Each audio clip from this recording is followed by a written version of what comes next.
Hello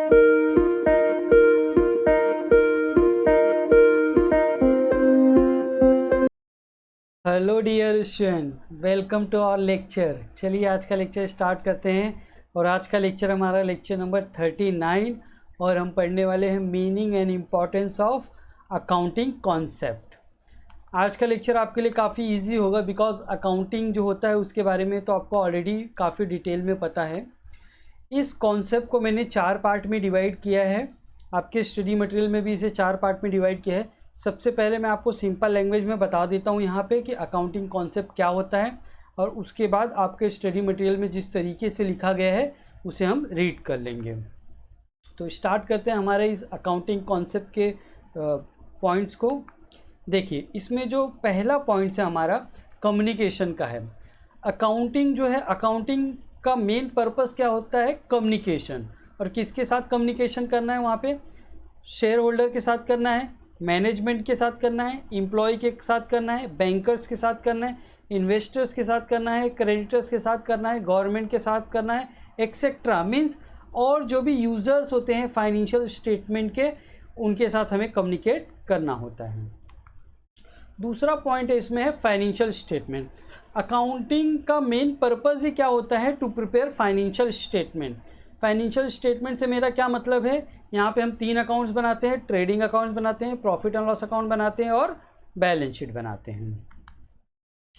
third point जो है इसमें है accounting is a language of business.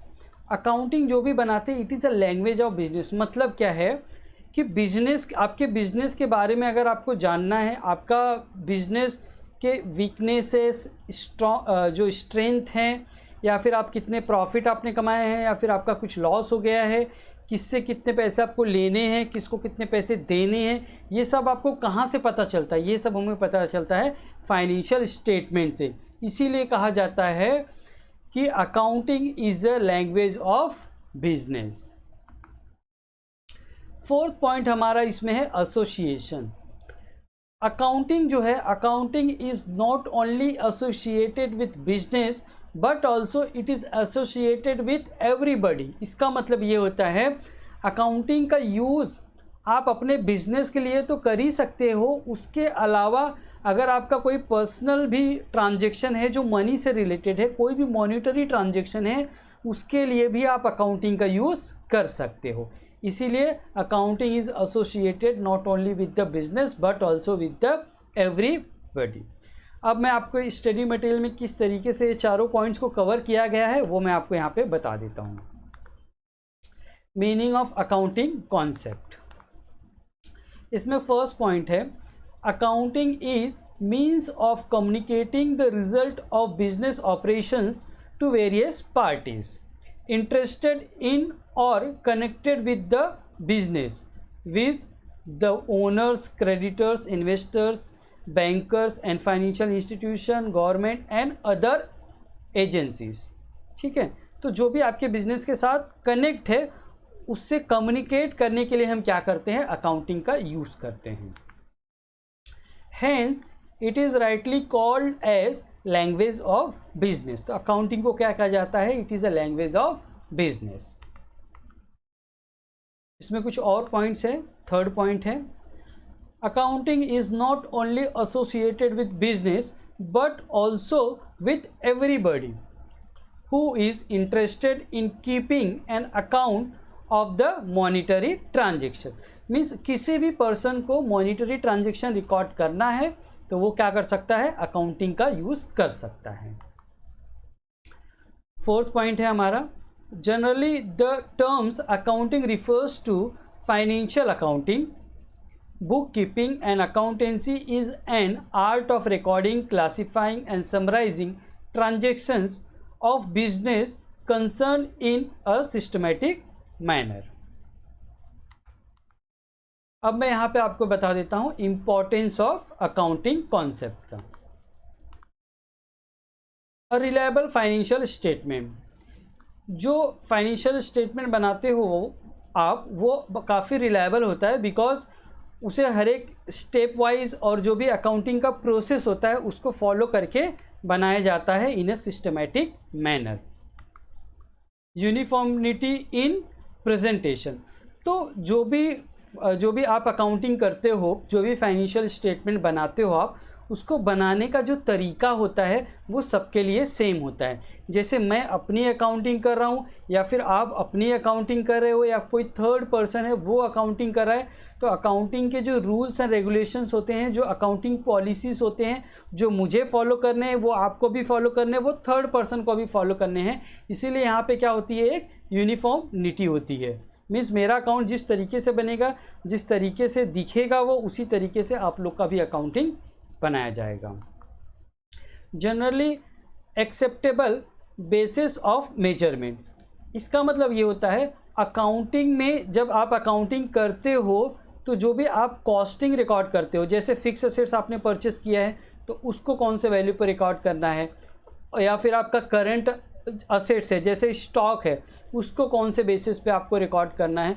तो ये काफ़ी जो ट्रांजैक्शंस होते हैं उनको कौन से बेसिस पे रिकॉर्ड किया जाता है वो भी फिक्स बेस होता है और उसे हर एक एंटिटी को फॉलो करना पड़ता है। जैसे यहाँ पे एग्जांपल के लिए मैंने लिखा है हिस्टोरिकल कॉस्ट।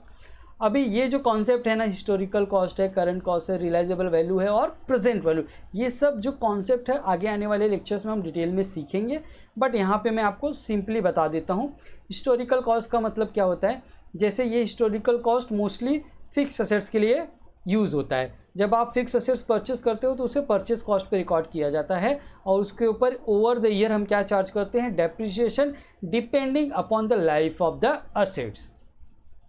दूसरा कॉस्ट होता है हमारा करंट कॉस्ट, मींस अगर वो मेरा जो फिक्स असेट्स है उसकी मैं करंट कॉस्ट कितनी है उसे मैं फाइंड आउट कर सकता हूँ। नेक्स्ट आपका रियलाइजेबल वैल्यू, अगर मैं उस असेट्स को अभी मार्केट में बेच दूँ तो मुझे कितने पैसे मिलेंगे उसे बोलेंगे रियलाइजेबल वैल्यू। प्रेजेंट वैल्यू ऐसे फाइंड आउट होता है वो with the help of inflation, that is present value factor.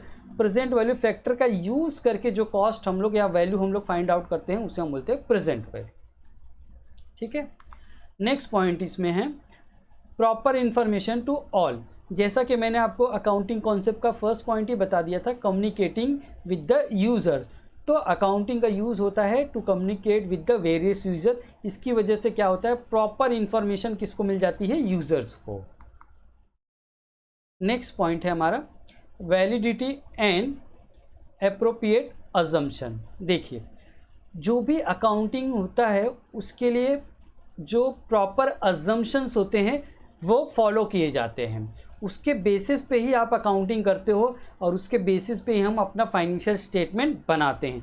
तो ये जो एप्रोप्रिएट अकाउंटिंग अजम्पशन होता है ये सबके लिए कॉमन होता है। ठीक है, तो कुछ अकाउंटिंग और ये जो अकाउंटिंग अजम्पशन है अपने आगे आने वाले लेक्चर्स में हम डिटेल में सीखेंगे। जैसे एग्जांपल के लिए मैंने यहाँ पे कुछ अकाउंटिंग अजम्पशंस लिख के रखे हैं। जैसे कंसिस्टेंसी है, कंसिस्टेंसी का मतलब ये होता है कि जो मेथड आप अपने अकाउंटिंग के लिए फॉलो कर रहे हो उस मेथड को आप रेगुलरली फॉलो करो।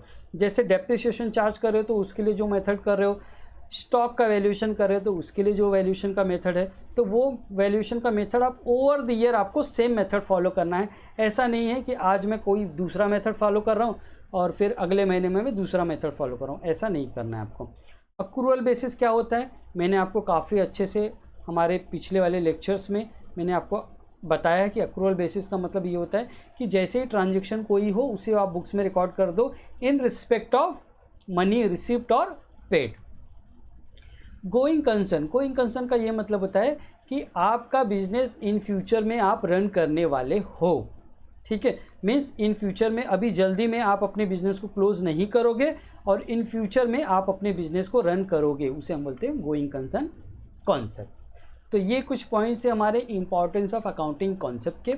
आई थिंक आज का लेक्चर आपको अच्छे से समझ में आ गया होगा।